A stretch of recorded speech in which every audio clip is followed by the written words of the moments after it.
Sooner or later, we will inevitably be forced to let go of everything. With this understanding, it becomes logical to begin loosening our attachments now. The more something seems permanent, the more it lacks the vibrancy of life. If we ignore the impermanence of all things, we will cling to them, only to find that this attachment brings suffering and strips our lives of deeper meaning. However, when we truly grasp the fleeting, illusory nature of everything, letting go becomes effortless. It happens naturally. The ideal human mind operates like a mirror. It neither holds on to nor rejects anything. It simply reflects what is, without attachment. Detachment is not feeling regret for the past or fear of the future, but allowing life to unfold without trying to extend pleasure or alter discomfort. It's the recognition that nothing is truly worth clinging to or achieving, except for the knowledge of the true self. True knowledge is spiritual reality. Ignorance is the illusion of the material world. To solidify this knowledge, a sincere longing for the light of wisdom is essential. This burning desire, born from a deep love for God, is the source of all true understanding. However, we cannot feel or develop devotion to the Lord unless we become detached from material objects. Devotion cannot sprout or grow without detachment. Devotion and detachment are interdependent and help each other in their development. When our devotion increases with the help of detachment, our meditation gains intensity. Freedom means detachment. People simply do not intend to detach. They don't realize that the finite is the price of the infinite. Moral discipline has two aspects, a negative and a positive one. The first asks us to eliminate our vices, while the other asks us to cultivate virtues. The ego, born from our identification with the body, is the father of all vices such as lust, anger, etc. It hinders both material and spiritual well-being, and therefore must be eliminated first. We must begin by recognizing our shortcomings and learning to discern between what is essential and what is not. Then, to reach the essential, we must avoid the non-essential. Renunciation is not external, it is internal, a mental renunciation. Unless we give up our desire for sensory objects, we will not reach God. But the miserable man does not realize this at all. He pays no attention to devotion and neglects it completely. Such is the powerful attraction of sensory objects. To attain bliss, we must be prepared to renounce sensory pleasures. We cannot have sensory pleasure and divine pleasure simultaneously. Devotion or passion for the Lord necessarily requires detachment. Detachment is the key to true freedom, and therefore we must always strive to intensify our meditation and devotion. By developing detachment, we learn to free ourselves from the attraction to sensory objects, and at the same time we learn to lead a moral life. Only this will allow us to make some progress in spiritual life. You must be sincere and true in all your actions, conduct, and business. You must never fail to keep your word. There should be no disparity between your words and actions. Your word should not precede your action. Your conduct must be impeccable. The recognition of forgiveness, compassion, and peace in your behavior will inspire people. Therefore, a seeker must necessarily develop these virtues. If we thus break the traps of attachment and increase our devotion, the passionate longing for the Lord that results will grant us self-knowledge and merge us into the state of liberation, where bodily consciousness is completely eliminated. This liberated person has no more obligatory duties. This is our true freedom. Joy and happiness arise from detachment. If you cannot detach, your suffering will continue. Please sit down and take an inventory of your life. There are things you are holding on to that are not truly useful and deprive you of your freedom. You need to develop a new habit, the habit of realizing your freedom. Look deeply at where you are attached. You are holding on to things that make you suffer. When you have an idea that causes suffering, you must learn to let go. You are intelligent and free enough to abandon that idea. We must develop our perception and look deeply into the nature of the idea. We must discover where it comes from. Ideas are born from feelings, emotions, and past experiences, from things we have seen and heard. With the energy of mindfulness and concentration, we can look deeply and discover the roots of the idea, the feeling, the emotion, and the desire. Mindfulness and concentration bring discernment, and discernment can help us release the object in our mind. Learning to say no to behaviors that cause you discomfort is essential for your well-being. Detachment is not easy, but in the end it often happens unconsciously, and you can recognize it because it has already manifested as an internal doubt. The secret is to listen to yourself and to your doubts. Then we must surrender to what elevates our well-being, breaking the painful habits that frustrate our lives and distance us from the pursuit of happiness and physical and mental well-being. All this is the art of detachment. I am convinced that happiness is not possible unless it is based on freedom. If you are a free woman or man, you will enjoy happiness. But if you are a slave, even just a slave to an idea, happiness will be very difficult to achieve. That's why you must cultivate freedom, including freedom from your own concepts and ideas. Conflicts and suffering are often caused by someone unwilling to let go of their concepts and ideas about something. In a relationship between parent and child, for example, or between couples, this happens all the time. It's important to train yourself to detach from your ideas about things. Freedom is cultivated by practicing detachment. Detach from your ideas, even if it's not easy. Detachment gives us freedom, and freedom is the only condition for happiness. If in our hearts we are still clinging to something, anger, anxiety, or possessions, we cannot be free. Freedom is very important. You must not sacrifice it for anything, because without freedom there is no happiness. Happiness can only be attained through detachment, including detachment from your own ideas about happiness. In fact, your idea of happiness may be the very obstacle preventing you from following the path to happiness. You imagine that certain conditions are necessary for your happiness, but by looking deeply, it will be revealed that these notions are exactly what stand in the way of happiness and cause you to suffer. Perhaps you are a prisoner of your own notion of happiness. There are thousands of paths to happiness, but you only accept one. You have not considered other paths because you think yours is the only one. You have followed this path with all your strength, and so the other paths, the thousands of other paths, have remained closed to you. For things to be revealed to us, we need to be ready to abandon our opinions about them. Eliminate all ideas, all concepts, so that the truth has a chance to penetrate and reveal itself. The most important thing is to learn to detach. Then, detachment can become a true way of life. One day, when you are strong and determined enough, you will free yourself from the afflictions that cause you suffering. Impermanence is universal and timeless.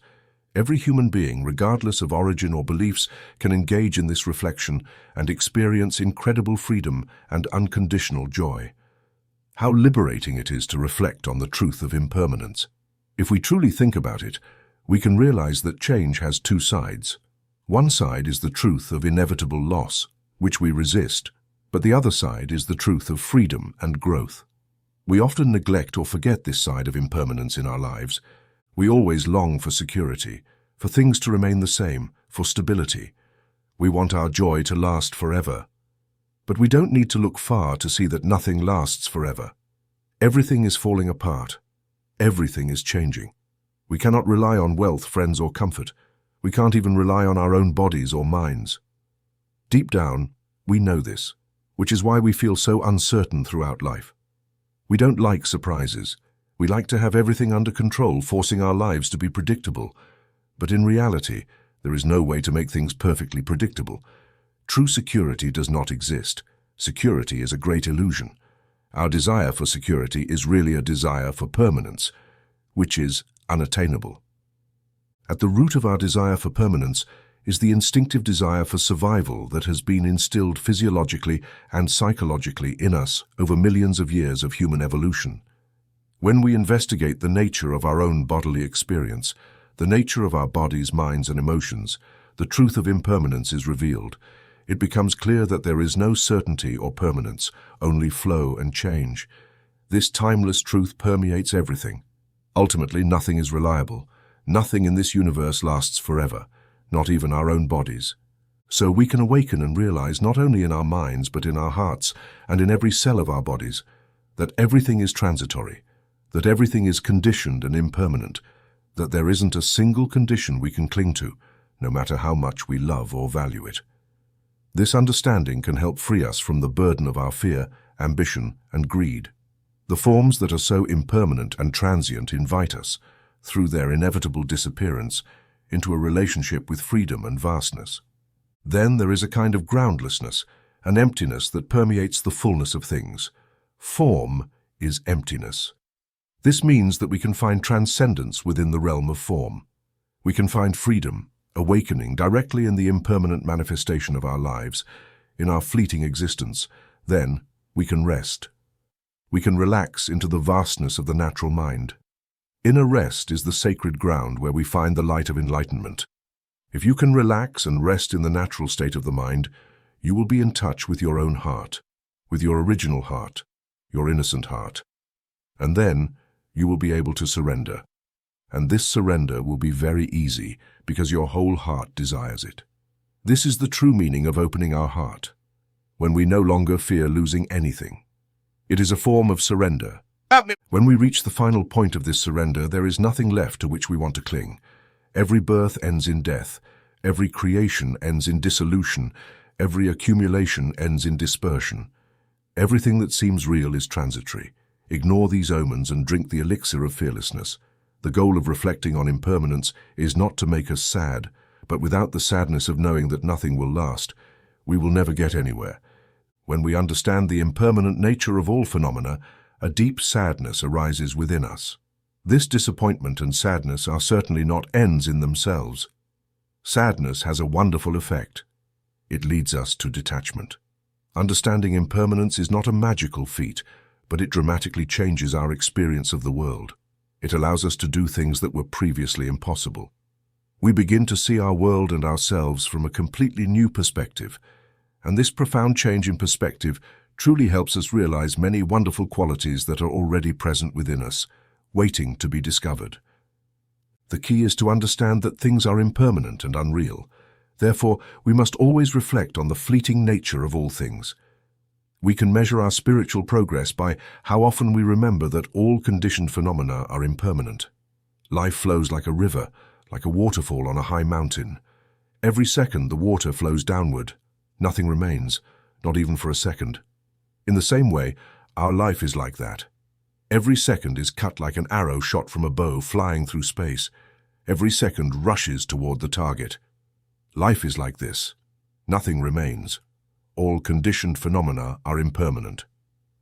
When we begin to truly understand how the world is, and as a result, we are overwhelmed by sadness, the next step arises naturally. We come to the logical conclusion that all things are impermanent, and then we begin to train in detachment. Little by little, we become capable of letting go of all the things we used to blindly pursue.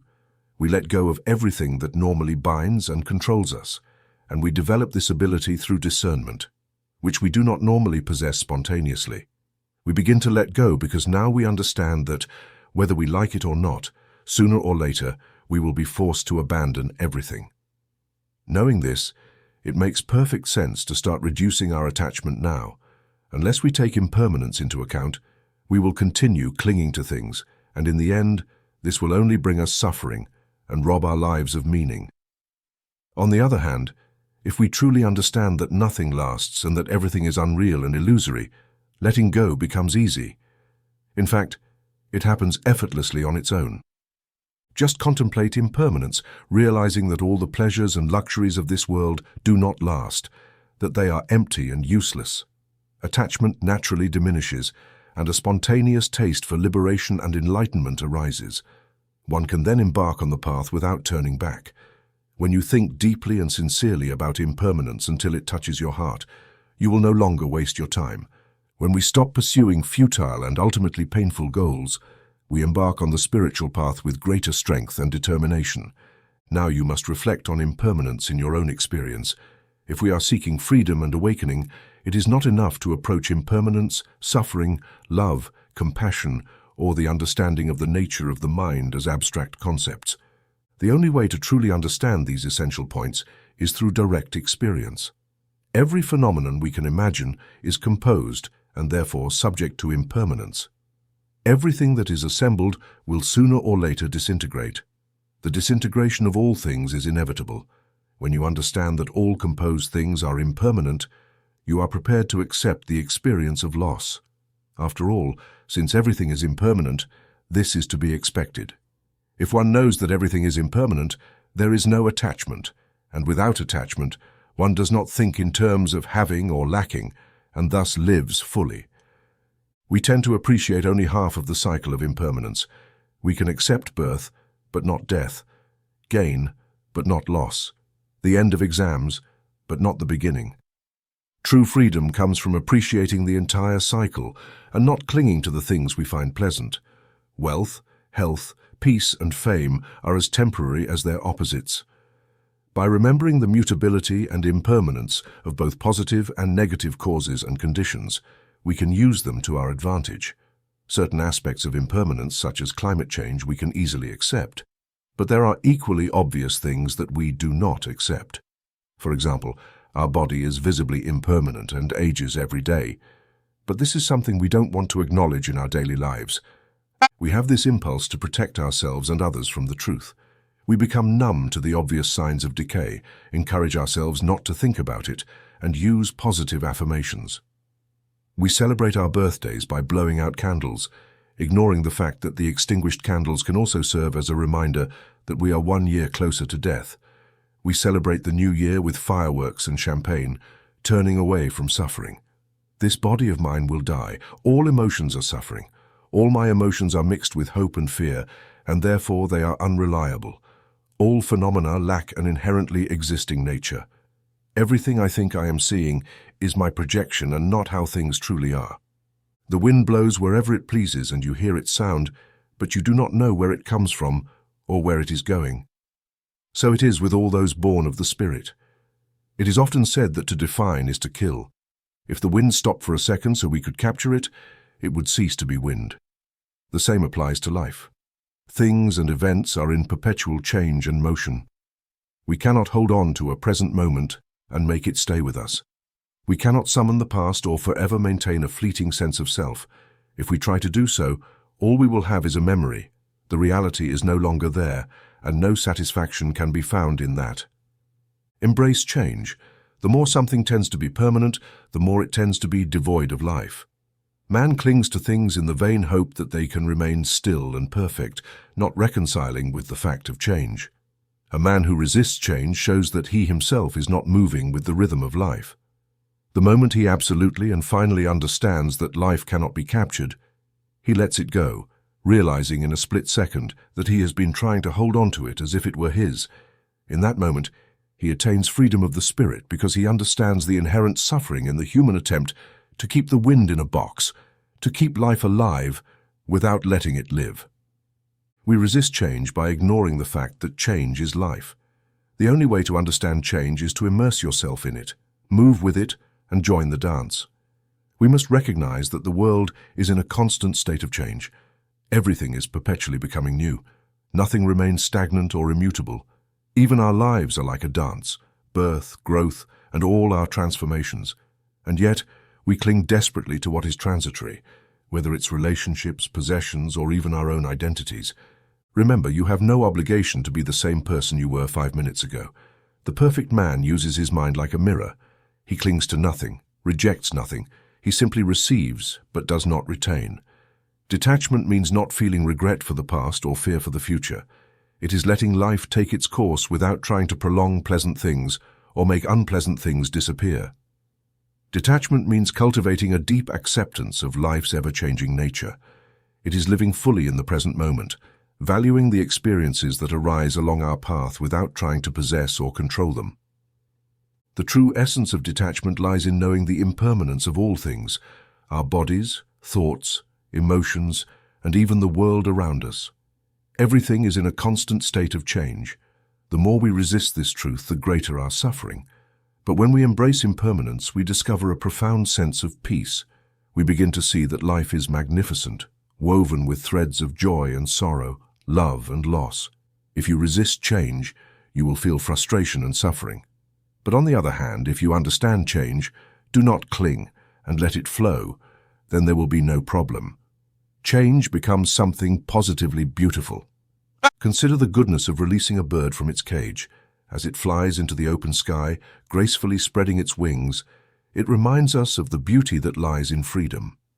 In the same way, we see this beauty when we loosen our grip on life and allow ourselves to be carried by the current of existence, embracing uncertainty and navigating the waves of change. This peace is the fruit of detachment. Letting go is the fruit of wisdom. the wisdom that arises from contemplating impermanence. We look at the present and see an incessant movement of arising and disappearing, arising and disappearing. Everything arises and everything disappears. By practicing in this way, we see clearly within our own mind. At all times, phenomena arise and then cease. A new manifestation follows, and that manifestation is followed by a sensation. If we develop attachment to what manifests, suffering will arise at that very point. If there is no attachment, suffering will not manifest. Phenomena appear in the present moment and are unstable. We cannot rely on them. Everything that happens is impermanent and uncertain.